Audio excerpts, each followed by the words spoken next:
అనిరుద్ధ్ గారు ఒకవేళ రాజకీయాల్లోకి రాకపోయి ఉంటే మీకు ఆయన్ని ఎలా చూడాలనేది, అంటే ఒక డాక్టర్ గానో ఏవో ఉంటాయి కదా డాక్టర్ అని లేదు నాకు. చిన్నప్పటి నుంచి ఆయన ఎలా చూడాలనుకున్నారు అసలు?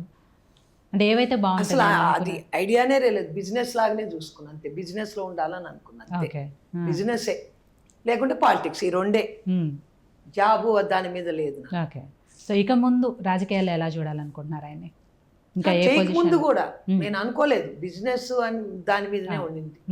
ఇప్పుడు రాజకీయాల్లోకి వచ్చారు, ఎమ్మెల్యే అయ్యారు. ఇక ముందు ఆయన రాజకీయ భవిష్యత్తు గురించి ఎలాంటి ఎక్స్పెక్టేషన్స్ ఉన్నాయి మీకు? ప్రజలకు సేవ చేయాలా, అభివృద్ధి చేయాలా, అది అంతే. అంతకంటే ప్రజలకు చేయాలని నాకు ఇంకేం ఉండదు. మంచి పేరు తెచ్చుకోవాలి, చెడ్డ పేరు తెచ్చుకోవద్దు అంతే. సో అనిరుద్ధ్ గారు మీకేమనిపిస్తుంది? అంటే రాజకీయాల్లో ఇంకా మీ అచీవ్మెంట్స్, మీరు అనుకున్న గోల్స్ ఏం పెట్టుకున్నారు, టార్గెట్ ఏం పెట్టుకున్నారు మీరు? నాకు మొన్న కూడా అంటుండే, ఏం మినిస్ట్రీ ఇంట్రెస్టా, అది ఇంట్రెస్టా, నాకు ఇవన్నీ ఏం ఇంట్రెస్ట్ లేదు. మా శ్రీయర్ ఉన్నాడు, మక్తల్ శ్రీయర్, ఆయన మినిస్టర్గా చూడాలని. ఎందుకంటే ముదిరాజ్ కమిటీ, ఆ కమిటీ చాలా మంది ఉంటారు పాపం, వాళ్ళకి అన్యాయం జరిగింది ఇప్పటివరకు. ఓకే. బీఆర్ఎస్ అయితే ఒక టికెట్ కూడా ఇవ్వలేదు. మా కాంగ్రెస్ పార్టీ టికెట్ ఇచ్చి గెలిచాడు. ఆయన మినిస్ట్రీగా చూడాలని వెయిట్ చేస్తున్నాను. నాకు ఫండ్స్ కావాలంతే. నా కాన్స్టిట్యున్సీ నేను డెవలప్ చేసుకోవాలి. నాకు అవి ఏం పదవులు వద్దు. ఎమ్మెల్యే కావాలనుకున్న అయినా నాకు ఫండ్ ఇస్తే నా కాన్స్టిట్యున్సీ డెవలప్ చేసుకుంటా. మినిస్టర్లు ఎవరన్నా కానీ, పదవులు ఎవరైనా తీసుకొని పార్టీలా, నాకైతే ఫండ్స్ కావాలి. ఓకే. సో ఫైనల్గా మీరు ఈ గణతంత్ర దినోత్సవం రోజున ప్రజలకి ఏం చెప్పదలుచుకున్నారు? అట్లే కొత్తగా వచ్చే రాజకీయ నాయకులు, కొత్త తరం వాళ్ళకి కానీ ఏం చెప్పదలుచుకున్నారమ్మా? ఇంకేం అనుకోలేదు దాని గురించి. అంటే రాజకీయాల్లో ఎలాంటి మార్పులు వస్తే బాగుంటుంది అని? ఎందుకంటే చాలా రాజకీయాలు తరతరాలుగా మారుకుంటూ వస్తున్న రాజకీయాలు మీరు చూశారు కాబట్టి, ఇంకా ఎలాంటి మార్పులు వస్తే బెదిరింపులు బాగుంటుంది అని? తగ్గించాలి. ప్రజల మీద బెదిరింపులు, ప్రజలు స్వతంత్రంగా తిరిగేటట్టు.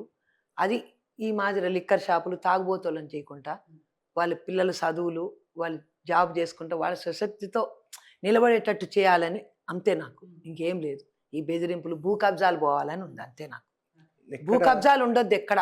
ఫెయిర్ పాలిటిక్స్ రావాలి అని. భూ కబ్జాలు ఉండొద్దు అని నాకు. దాంతోనే మన తెలంగాణ నాశనం అయింది. ఏంటంటే భూ కబ్జాలతో. భూ కబ్జాలే, ఇంకేం లేదు. అంతకుముందు లేకుండే, ఫస్ట్ లేకుండే. ఎప్పుడైతే డివైడ్ అయిందో ఏది ఆంధ్ర తెలంగాణ, అప్పటి నుంచి ఎక్కువైనాయి భూ కబ్జాలు. చెరువులు మూసేస్తుంది, ఇల్లు ఇవ్వమంటే వాళ్ళకి స్థలాలు లేకపోయా. అప్పుడు ఇచ్చిన గవర్నమెంట్ ఇచ్చిన స్థలాలు కూడా అవి వాళ్ళు ఇల్లు కట్టుకోకుండా ఆపేసినారు. మనం ఇల్లు ఇచ్చేటట్టు లేదు వాళ్ళ స్థలం. గవర్నమెంట్ ల్యాండ్లు అప్పుడు ఇచ్చినారు కదా అందరికీ. కాంగ్రెస్ గవర్నమెంట్ ఉన్నప్పుడు అందరికి ఇచ్చినారు గవర్నమెంట్ ల్యాండ్స్. అవి వాళ్ళు ఇప్పుడు ఓపెన్ ఉంటే కూడా వాళ్ళు కట్టుకోనికి లేదు. ఇప్పుడు ఆ పర్మిషన్ తీసేసినారు. మన అట్లా ఇది చేసినాక, ఈ ప్రభుత్వం వచ్చినాక లేదు వాళ్ళకి ఇల్లు. ఏ ఇల్లు, ఎవరు ఇళ్లలోకి ఎవరిని పంపించినారు మీకు కూడా తెలుసు కదా. ఒక్కరన్నా ఇళ్లలోకి పోయినారు లేదు. అది ఆ స్థలాలు ఉన్నాయి అట్లనే. ప్రజల్లో భయం అనేది పోవాలి. ఇంకా భయపడుకుంటా కూడా వచ్చి కాలు పట్టుకుంటున్నారు. ఇంకా అది ఎందుకు మారలేదు అర్థమవుతలేదు. వాళ్ళ ఆఫీసెస్ పోయేటప్పుడు పని కోసం పోతే ఒక రూల్ వచ్చినప్పుడు అది అధికారులు ఇంప్లిమెంట్ చేయాలి.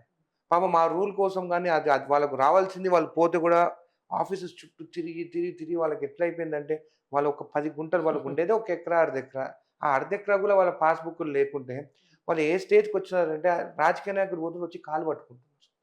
ఇవన్నీ ఎట్లా జరగాలంటే, పోయి ఆఫీస్కి పోయినప్పుడు వాళ్ళ పని ఇమీడియట్ జరిగిపోవాలి. వాళ్ళు వెళ్ళి డిమాండ్ చేసే విధంగా ఉండాలి. మాకు ఇది కావాలి అనేది డిమాండ్ చేసే విధంగా ఉండాలి. ఫ్యామిలీ ఉంది, వాళ్ళు పైసలు ఇవ్వలేరు కదా. పెళ్లి చేయాలి. వాళ్ళు డబ్బులు ఇవ్వలేని శక్తి ఉంటుంది కొంతమందికి, వాళ్ళు ఇవ్వలేరు. వాళ్ళు ఏం చేస్తారు పాపం, కాలు పట్టుకున్నా కూడా చేస్తారు, చేయరు. పాపం కొంతమందికి ధరణిలో ఆన్లైన్ కాక పెళ్లిళ్ళు కూడా ఆగిపోయినాయి. వాళ్ళు భూమి అమ్ముకొని ఆ పైసలతో పెళ్లిళ్ళు చేయాలనుకుంటే కూడా వాళ్ళకి ఆన్లైన్ ధరణి ఇప్పటికి కూడా కేసెస్ ఉన్నాయి. ఇంకా అవి కూడా మా దృష్టికి వస్తే నేను చేపిస్తున్నాను. కొంతమంది పాపం తిరిగి పాపం మేము కనిపించగానే వచ్చి కాలు పట్టుకుంటున్నారు. నేను చెప్పిన ఇంకా కాలు పట్టుకోవాల్సిన ఎవ్వరికి అవసరం లేదు. మీరు ఆఫీసెస్ పోండి, 15 రోజులు మీకు పని జరగలేదు అనుకో నా ఆఫీస్కి రండి, నేను దగ్గరుండి చేయిస్తాను. కానీ ఎవ్వరిని కాలు పట్టుకోవాల్సిన అవసరం లేదు, ఏం చేయాల్సిన. మీరు ఒకసారి చూడకుండొచ్చు. కార్లో పోతుంటే జామకాయలు అమ్ముతుంటే జామకాయ తీసుకున్నాడు ఆమె దగ్గర. మా రోడ్డు మీద అంతా అమ్ముతారు, సీజన్ అమ్ముతారు. ఇక్కడ మామిడి పండు సీజన్ అట్లా జామ తోట ఉన్నది. నేను ఎప్పుడు బయట కొనుక్కొని తింటా. జామ తోట నేను అందరికి మందికి పంచుతా. ఈయన ఎప్పుడు టైం ఉండదు. ఆ టయానికి నేను ఆపి కొనుక్కున్నాక ఆమె రోడ్ అడుగుతుంది, కాలు మొక్కుతా అని అడుగుతుంది. కాలు మొక్కుతా మాకు రోడ్ అయిపోయి అని అడుగుతా ఉంది. కానీ అన్నాడు అప్పుడు నేను చూసినది. నా కాలు మొక్కొద్దు రోడ్డు కోసం, మీ రోడ్ ఎట్లా మీకు పడుతుంది, కాలు మొక్కే కాలం పోయింది అని చెప్పాడు. నన్ను కూడా కాలు మొక్కుతామంటారు ఇక్కడ.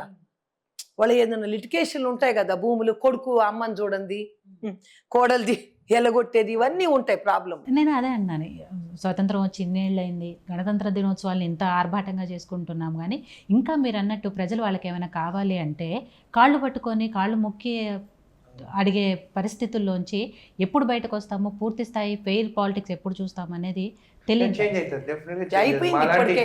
మాలాంటి యంగ్ ఎమ్మెల్యేస్ కూడా ఉన్నారు, మేము అందరం కలిసి డెఫినెట్గా ఈ రూల్స్ ప్రకారం వర్క్ జరిగేటట్టు ఆఫీసర్లో ఖచ్చితంగా ఆ వేలని మేము ముందుకెళ్తాము.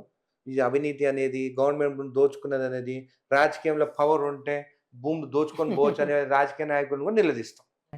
అమ్మ, మీరిద్దరు మాట్లాడుకునేటప్పుడు, అంటే తల్లి కొడుకులుగా మాట్లాడుకునేటప్పుడు ఎక్కువ ఏ విషయాలు మాట్లాడుకుంటారు? ఇవే ప్రజలకి అసలు కూర్చొని మాట్లాడుకుంటారు?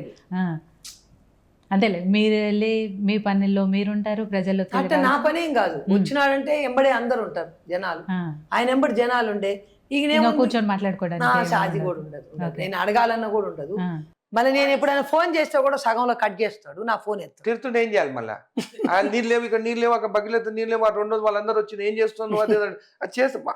అట్లీస్ట్ నాకు సబ్జెక్ట్ అర్థమైంది, నన్ను మాట్లాడింది సరే అని చెప్పి మెల్ల ఫోన్ కట్ చేసేసి ఆ ఆఫీస్ మా అమ్మ తిరుగుతుంది, ముందు ఇమీడియట్ గా పోయి అక్కడ నీళ్లు ఏముంది. రోడ్లు వర్క్ అయినప్పుడు అవి పైపులు భగీరథి పగిలిపోతాయి, రోడ్లు వేస్తున్నారు కదా అంతటా, వాళ్ళు నాకు ఫోన్లు కొడతారు, నీళ్ళు లేవమ్మా మాకెట్లా అని.